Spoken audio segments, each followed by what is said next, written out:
Hello everyone. तो आप सभी के काफ़ी सारे कमेंट्स आ रहे थे, इसलिए ये वीडियो बनाया है बीपीएससी शिक्षक भर्ती 2023 को लेकर के। तो देखिए, आपको सीटेट का सर्टिफिकेट या मार्कशीट में से कौन सी चीज़ आपको फॉर्म फिल करते हुए लगानी है, सीटेट में आपको कितने मार्क्स चाहिए, और साथ ही साथ जो विवाहित महिला हैं उनके डॉक्यूमेंट्स को लेकर इन्हें सबसे ज़्यादा प्रॉब्लम आ रही है। ठीक है, तो ये सारी डिटेल मैं आपको बताने वाली हूँ। आपको आवासीय कहाँ से बनाना है, ईडब्ल्यूएस, आई, ये सारी चीज़ें आप कहाँ जाकर बनाएंगे, सब मैं आपको 1 बाय 1 बताऊंगी।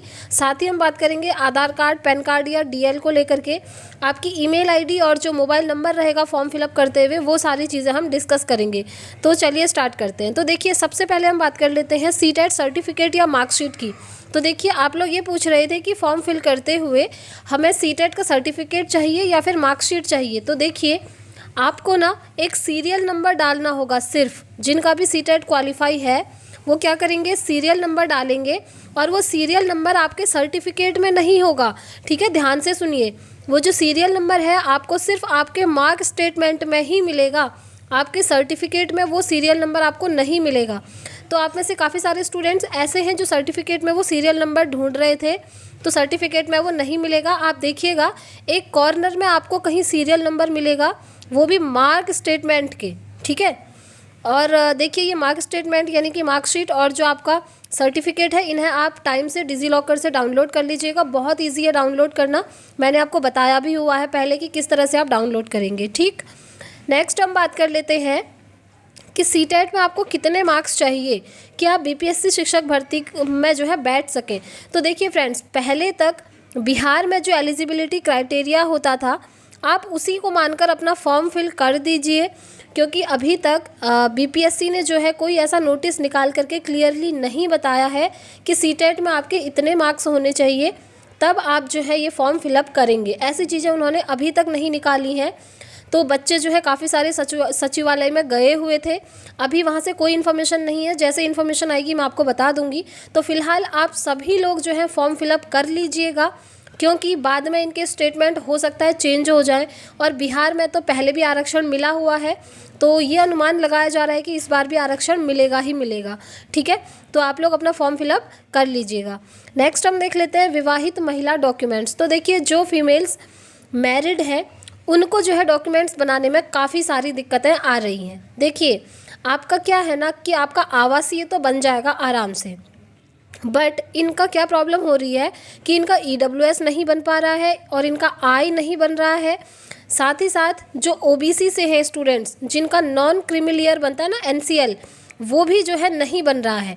तो देखिए, ये सारी चीज़ें आपको ब्लॉक में जा कर के बनानी पड़ेंगी। ठीक है, ब्लॉक में ही ये सारी चीज़ें बनती हैं। और अभी क्या चल रहा है कि ब्लॉक वाले बोल रहे हैं हम ये डॉक्यूमेंट्स आपके नहीं बनाएंगे। वो इसलिए बोल रहे हैं क्योंकि उन्हें अभी सारी इन्फॉर्मेशन है ही नहीं, ये सारी चीज़ें कि ये चीज़ें आपके डॉक्यूमेंट्स बनना वैलिड है, ये चीज़ें अभी उनको पता नहीं है। तो देखिए, बीपीएससी की तरफ से भी अभी तक ऐसा कोई नोटिस नहीं निकला है जिसमें सारी इन्फॉर्मेशन दी हो। तो अभी बच्चे सचिवालय इसके लिए भी गए हुए हैं, तो बहुत जल्द ये एक नोटिस निकाल देंगे जिसके थ्रू आप ब्लॉक में जा कर के कह सकते हैं कि अब हमारे ये सारे डॉक्यूमेंट्स आप बना दीजिए। ठीक है, तो जो भी स्टूडेंट्स, जो भी महिला मैरिड है यानी कि शादीशुदा है, वो टेंशन मत लीजिएगा, आपके डॉक्यूमेंट्स जो हैं बहुत जल्दी बन जाएंगे। जैसे ही बीपीएससी से कोई नोटिस आएगा मैं आपको इस चैनल के माध्यम से बता दूंगी, तो आप ब्लॉक में जाकर के उसके बाद अपने डॉक्यूमेंट्स बनवा सकते हैं। तो अभी सबसे बड़ी प्रॉब्लम यही बनी हुई है जो मैरिड फीमेल्स हैं उनके लिए। ठीक है, क्योंकि उनके डॉक्यूमेंट्स ये सब बन नहीं रहे हैं। और देखिए, आप कहीं भी इधर उधर जा कर के ये डॉक्यूमेंट्स मत बनवाइएगा, क्योंकि ये जो डॉक्यूमेंट्स हैं ना सिर्फ ब्लॉक में ही बनते हैं। हो सकता है आपको कोई ऐसे गाइड कर दे कि आप कहीं और जा कर के डॉक्यूमेंट्स बनवा लीजिए, तो नो, आप कहीं और से मत बनवाइएगा। ठीक है, जैसे ही बीपीएससी की तरफ से कोई नोटिस आएगा मैं आपको बता दूंगी। चलिए अब आगे बढ़ते हैं। आधार कार्ड, पैन कार्ड और डीएल। देखिए, जब आप फॉर्म फिलअप करेंगे आपको एक आईडी प्रूफ चाहिए होता है, ये तो आपको पता ही है। तो आप में से कई स्टूडेंट्स पूछते हैं कि हम आधार कार्ड लगाएं या पैन कार्ड लगाएं या ड्राइविंग लाइसेंस लगाएं। तो देखिए, सबसे बेस्ट होगा कि आप अपना आधार कार्ड लगाइएगा, क्योंकि ये बहुत सही रहता है। ठीक है, आधार कार्ड ही आपका मेन होता है, तो आप कोशिश कीजिएगा कि आप अपना आधार कार्ड ही यूज़ करें। और देख लेते हैं, देखिए, phone number and email ID. आप जब फॉर्म फिलअप करेंगे ना फ्रेंड्स, आपको वहाँ पर अपना मोबाइल नंबर डालना होता है। बहुत सारे स्टूडेंट्स ऐसे होते हैं जो साइबर सेंटर में जाते हैं और उन्हीं का मोबाइल नंबर वो डलवा देते हैं और उन्हीं की मेल आईडी भी डलवा देते हैं। तो बाद में आपको बहुत ज़्यादा प्रॉब्लम हो जाएगी, क्योंकि अगर बीपीएससी की तरफ से कोई भी नोटिस निकलेगा या आपकी कोई भी इन्फॉर्मेशन उन्होंने आपको देनी होगी तो आपके मोबाइल नंबर पर ही आएगी और आपकी ईमेल आईडी पर ही आएगी।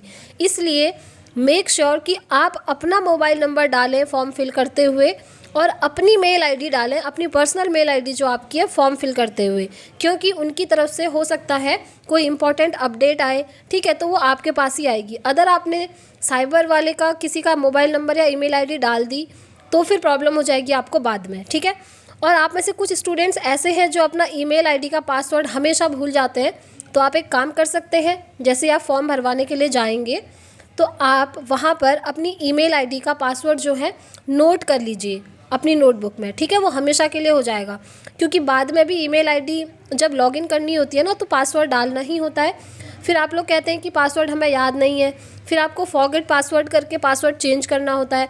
वैसे तो ये चेंज हो जाता है, कोई बड़ी बात नहीं है, बट फिर भी अगर आप ईमेल आईडी का पासवर्ड लिख करके रखेंगे तो आपके लिए ही अच्छा है, ठीक है। ये चीज़ आप ज़रूर से ध्यान रखिएगा। प्लीज़ आप अपना मोबाइल नंबर और अपना ईमेल आईडी डालिएगा, किसी और का बिल्कुल मत डालिएगा, ठीक है। चलिए नेक्स्ट हम बात कर लेते हैं। देखिए, पेमेंट से पहले फॉर्म चेक कर लें। देखिए, पेमेंट करना लास्ट ऑप्शन होता है फॉर्म फिलअप का। जब आपका पूरा फॉर्म फिलअप हो जाता है तो लास्ट प्रोसेस होती है पेमेंट की। अगर आपने एक बार पेमेंट कर दी ना फ्रेंड्स, उसके बाद आप अपने फॉर्म में कहीं भी कोई करेक्शन नहीं कर सकते, क्योंकि उसके बाद एडिट का ऑप्शन आपको नहीं मिलेगा, ठीक है। इसलिए मेक श्योर कि आप पेमेंट करने से पहले पूरा फॉर्म अपना एक बार चेक कर लें, रीचेक कर लें। अगर कोई गलती हुई है तो एडिट करके पेमेंट करने से पहले आप उसे चेंज कर सकते हैं। बट अगर आपने एक बार पेमेंट कर दी तो उसके बाद आप अपना फॉर्म करेक्शन नहीं कर पाएंगे। इसलिए ध्यान से अपना फॉर्म फिल करवाइए, चाहे आप साइबर सेंटर में जाकर करवा रहे हैं, ठीक है, या फिर खुद से कर रहे हैं। और रजिस्ट्रेशन तो स्टार्ट हो ही गए हैं, आप आई होप आप लोगों ने रजिस्ट्रेशन कर ही लिए होंगे, ठीक है। तो ध्यान से अपना फॉर्म फिल कर लीजिएगा, एक बार रीचेक कीजिएगा, उसके बाद लास्ट में पेमेंट करके सबमिट कर दीजिएगा, ठीक है। तो ये सारी इंपॉर्टेंट इन्फॉर्मेशन थी जो आपको देनी थी, क्योंकि अगर आप ये सब ध्यान में नहीं रखेंगे ना तो बाद में आपको बड़ी बड़ी प्रॉब्लम आ सकती है, वो अभी आप नहीं जानते हैं, ठीक है। तो आप लोग ये सारी चीज़ें ध्यान रखिएगा। और आपका जो भी 10th का मार्कशीट है ना या सर्टिफिकेट, उसमें देखकर ही आप अपना नेम की स्पेलिंग, मदर फादर की स्पेलिंग या फिर हस्बैंड की स्पेलिंग, ये सारी चीज़ें एकदम सही से फिल कीजिएगा। कुछ भी मिसप्रिंट नहीं होना चाहिए या फिर इनकरेक्ट नहीं होना चाहिए। बट अगर आपको लगता है कुछ गलत हो सकता है तो पेमेंट करने से पहले एक बार फॉर्म को रीचेक कर लीजिएगा, ठीक है। तो देखिए, अभी सबसे बड़ी प्रॉब्लम इनकी बनी हुई है, जो मैरिड फीमेल्स हैं उनके डॉक्यूमेंट्स की। तो देखिए, आपको ये सारे डॉक्यूमेंट्स ब्लॉक में ही बनवाने हैं। जैसे ही बीपीएससी की तरफ से कुछ आएगा मैं आपको बता दूंगी। वैसे बहुत सारे बच्चे जो है सचिवालय का दौरा अभी कर रहे हैं, तो इनकी तरफ से कोई ना कोई नोटिस ज़रूर निकलेगा, ठीक है। तो आप लोग अपना फॉर्म फिलअप कर दीजिएगा। और हाँ, सीटेट में जो आपका मार्क स्टेटमेंट है उसमें जो सीरियल नंबर है ना, सिर्फ आपको वो डालना होता है, वो आप देख लीजिएगा। मार्क स्टेटमेंट में ही आपको मिलेगा, सर्टिफिकेट में वो नहीं मिलेगा, ठीक है। तो आई होप आपको ये सारी इन्फॉर्मेशन समझ में आ गई होगी। इस तरह से आप ध्यान से अपना फॉर्म फिलअप कर लीजिएगा। और हाँ, अगर आपकी कोई अदर क्वेरी है तो आप मुझसे कमेंट बॉक्स में पूछ लीजिएगा, मैं आपको रिस्पॉन्स ज़रूर करूँगी। तो इस वीडियो में इतना ही रखते हैं फ्रेंड्स, मिलेंगे अब नेक्स्ट वीडियो में। तब तक के लिए thank you, bye bye, take care, all the very best.